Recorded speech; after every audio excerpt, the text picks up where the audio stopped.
السلام علیکم ناظرین، آج ایک نئی سٹوری کے ساتھ آپ کی خدمت میں حاضر ہیں اور یہ ایک قدیم حکمت میں چھپا راز ہے۔ تو شروع کرتے ہیں۔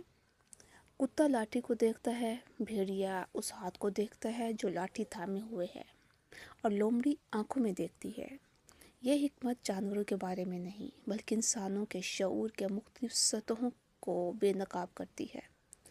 کتا صرف آلے کو دیکھتا ہے، ظاہر ہونے والے عمل میں الجھ جاتا ہے، لاٹھی پر حملہ کرتا ہے اور یہ بھول جاتا ہے کہ اسے کس نے حرکت دی۔ یہ ان لوگوں کی مثال ہے جو صرف رد عمل میں جیتے ہیں، نتائج پر غصہ کرتے ہیں مگر اسباب سے غافل رہتے ہیں۔ بھیڑیا نظر میں کچھ گہرا ہے۔ وہ فائل کو دیکھتا ہے، سمجھتا ہے کہ نقصان کہاں سے آیا، لیکن پھر بھی براہ راست ٹکراؤ کا قیدی ہے۔ طاقت کے مقابل طاقت۔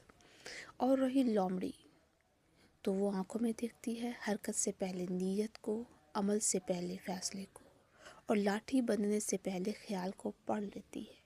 یہیں سے اصل ذہانت شروع ہوتی ہے کہ تم اس چیز کو پڑھ سکو جو ابھی ہوئی ہی نہیں۔ قدیم حکمت خاموشی سے کہتی ہے، ہر وہ شخص جو خطرہ سمجھ لے ضروری نہیں بچ جائے، اور ہر وہ ہاتھ دیکھ لے ضروری نہیں جیت جائے۔ بچنے والا وہی ہے جس نے اس عمل کو سمجھ لیا، جس نے سب سے پہلے لاٹھی اٹھانے کا فیصلہ کیا، اور آخر میں ایک شیر۔ انجام۔ لاٹھی سے الجھو مت، وہ تو اندھی ہوتی ہے، اور ہاتھ سے دشمنی نہ رکھو، وہ تو بدل بھی سکتا ہے۔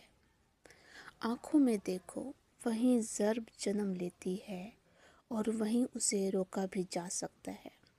امید ہے آج کی یہ تحریر آپ کو ضرور پسند آئی ہوگی۔ اسے لائک کریں، کمنٹ کریں، اور ہاں، دوستوں کے ساتھ شیئر کرنا مت بھولیے گا۔ آپ کی محبتوں کا شکریہ۔